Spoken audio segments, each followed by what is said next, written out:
Notion N4, les fractions, multiplication et division. Donc là, on poursuit avec les calculs fractionnaires. Petit 1, multiplication. Règle numéro 1, pour multiplier deux nombres relatifs en écriture fractionnaire, on multiplie les numérateurs entre eux et les dénominateurs entre eux.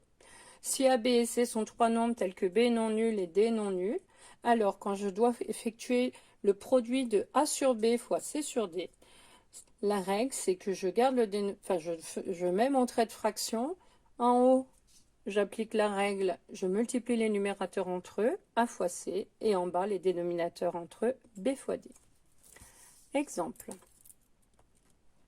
Donc, premier exemple. A égale moins 5 septièmes fois 2 neuvièmes. J'applique la règle. Alors ici, on va utiliser les règles qu'on a vues sur les nombres relatifs en même temps.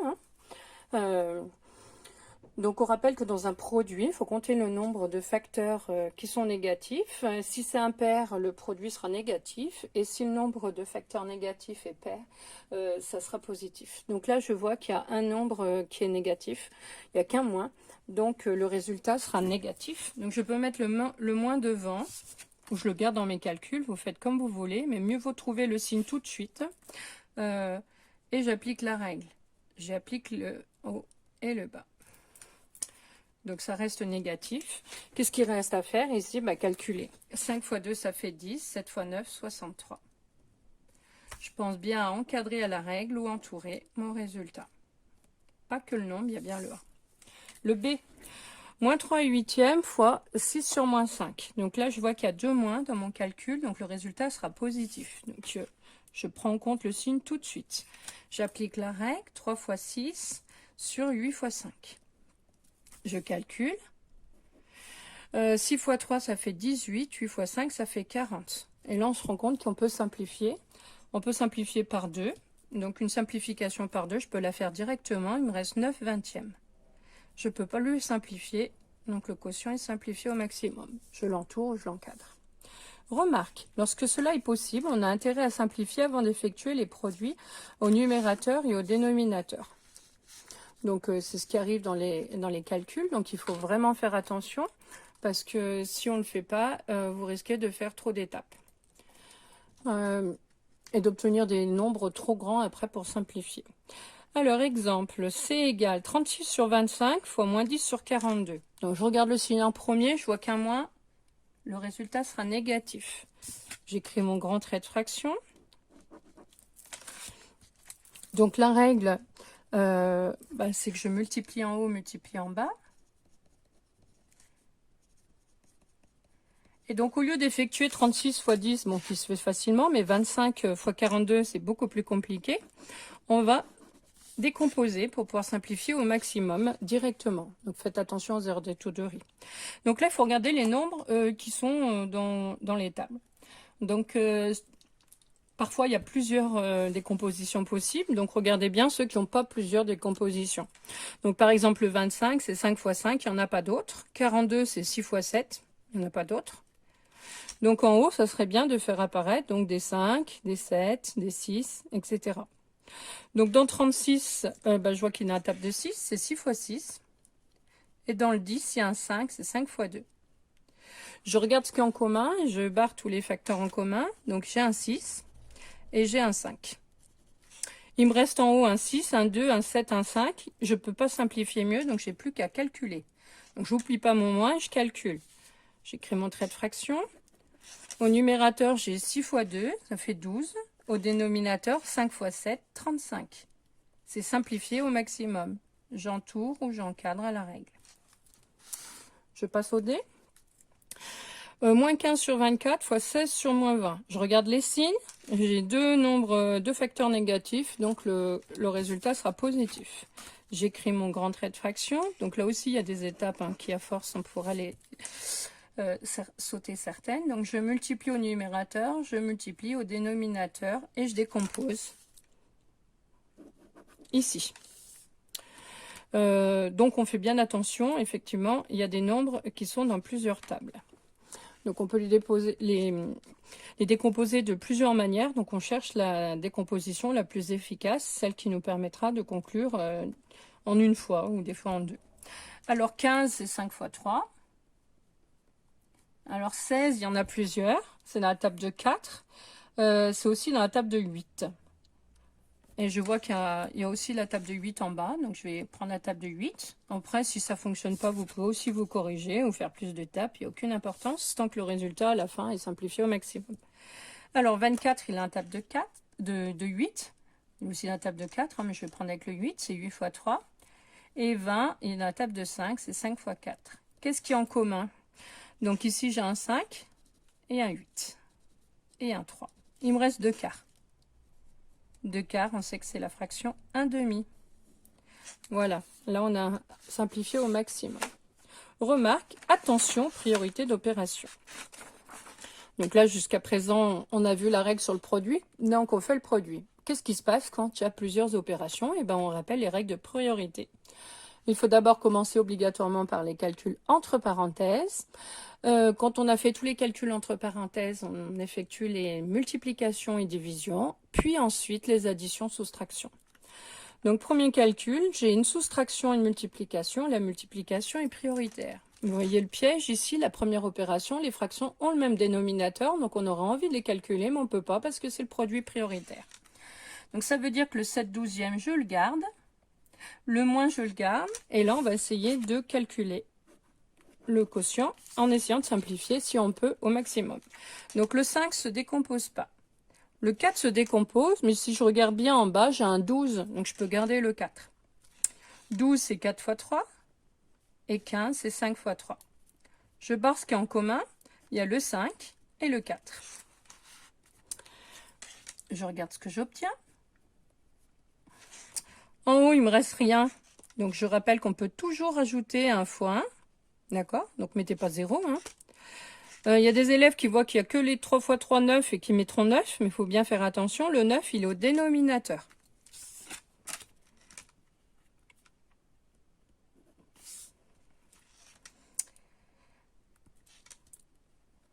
Ensuite, je cherche un nombre qui soit à la fois dans la table de 12 et de 9. Le plus petit possible. Donc ici, on peut trouver qu'il y a 36.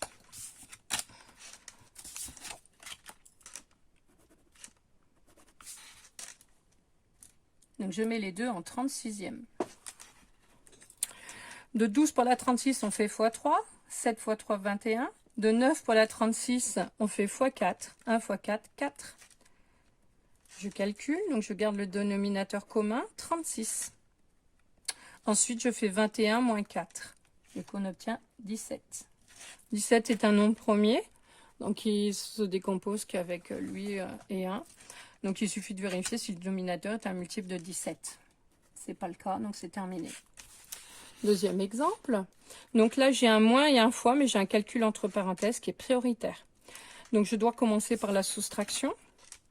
Donc, elle est entre parenthèses. Pour faire la soustraction, il faut les réduire au même dénominateur. Je recopie les dénominateurs avec le moins pour éviter les erreurs d'étourderie. Le nombre qui est à la fois dans la table de 5 et de 20, le plus petit, le multiple en commun, c'est 20. Je recopie le 7. Ensuite, comment je passe de 5 à 20, on fait x4. Donc en haut, on fait x4 aussi. 12 x 4, 48. Je rappelle que pour multiplier par 4, on peut prendre le double du double.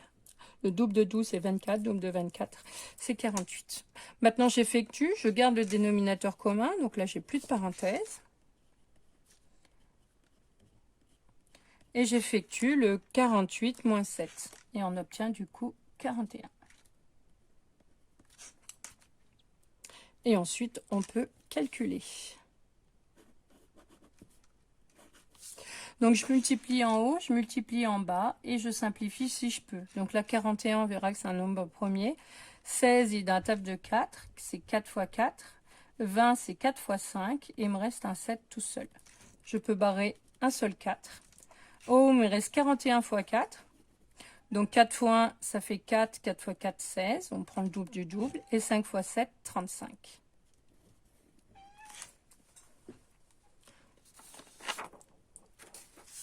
On passe au petit 2, division. Inverse d'un nombre relatif non nul. Donc non nul, bien entendu, parce qu'on ne peut pas diviser par 0. Définition, deux nombres relatifs sont dits inverses lorsque le produit est égal à 1. 0,1, faudrait que je le multiplie par combien pour obtenir 1? Donc on voit que c'est un décalage de virgule, il faudrait que je décale la virgule d'un rang à droite, ça correspond à fois 10. Du coup on peut dire que qui est l'inverse de 0,1? Ben, on a trouvé que c'était 10. Ou on dit que 0,1 est l'inverse de 10. Ils sont inverses l'un de l'autre. Donc quand on en trouve un, on trouve l'autre.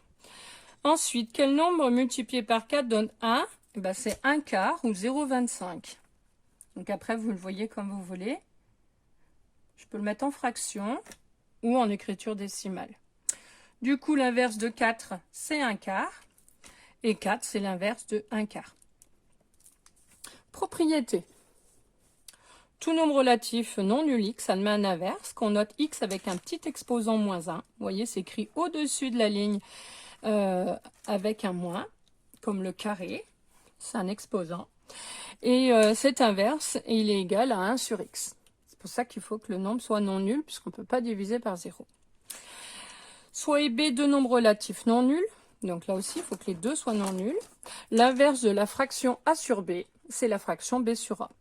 Donc le numérateur devient le dénominateur et le dénominateur vient le numérateur. On les inverse. Exemple, je veux l'inverse de 3. D'après la définition, l'inverse d'un nombre, c'est 1 sur. Donc là, j'écris 1 sur 3, 1 tiers. Il n'y a pas d'écriture décimale. Donc l'inverse de 3, c'est bien 1 tiers. Et l'inverse de 1 tiers, c'est 3. Ensuite, 5 quarts fois combien égale 1? En fait, pour que ça simplifie, il faut qu'en haut, j'ai un 4 pour pouvoir les barrer et en bas, un 5. On se rend bien compte que c'est bien, on a bien inversé finalement le numérateur et le dénominateur. Donc 4 cinquièmes, c'est bien l'inverse de 5 quarts et l'inverse de 5 quarts, c'est 4 cinquièmes. Ça, c'est important parce qu'on en a besoin pour la règle suivante. Remarque, 0 n'a pas d'inverse, puisqu'on ne peut pas diviser par 0. Petit b, règle sur la division. Règle numéro 2. Pour diviser par un nombre relatif non nul, on multiplie par son inverse. Donc si j'ai deux nombres a et b avec b non nul, a sur b, c'est pareil que a divisé par un b. C'est aussi égal à a fois l'inverse de b. Donc il faut bien faire attention, ce sont des règles qu'on utilise souvent pour essayer de calculer et de simplifier au maximum quand on doit calculer à la main, c'est-à-dire sans la calculatrice. Donc si j'ai 4 nombres a, b, c et d, avec le b non nul et le d non nul, donc ça s'appelle des fractions à étage. Alors je peux insister sur le trait de fraction, il faut bien faire attention que la place du trait en face du égal, c'est la division principale. Donc il faut vraiment vous impliquer. Quand on vous dit qu'il faut vraiment écrire le trait de fraction en face du égal, c'est pas pour rien. C'est pour qu'on puisse s'y retrouver. Puisque si vous ne mettez pas au même endroit, et ben ça change votre calcul. Donc ici j'ai la fraction a sur b qui est divisée par la fraction c sur d. La règle vous dit que le numérateur je le garde, donc a sur b. Et je dois la diviser par le dénominateur. Donc divisé par la fraction c sur d, c'est multiplié par l'inverse, donc d sur c. Et on se ramène à un produit, et le produit, on sait faire. Exemple. Donc, E égale moins 2 tiers divisé par 7 cinquièmes. Donc, là, c'est écrit en ligne. Donc, j'ai directement dire divisé par 7 cinquièmes, c'est multiplié par la fraction inverse. Et donc, je répète qu'il faut faire attention. On n'inverse pas les deux fractions. La fraction de départ, elle ne change pas. La règle, c'est diviser par une fraction. Tout ce qu'il y a avant, ça ne nous intéresse pas. Ensuite, on utilise la règle. Donc, je regarde d'abord le signe. Ici, j'ai qu'un signe moins, donc je le mets. Ensuite, je multiplie en haut, je multiplie en bas.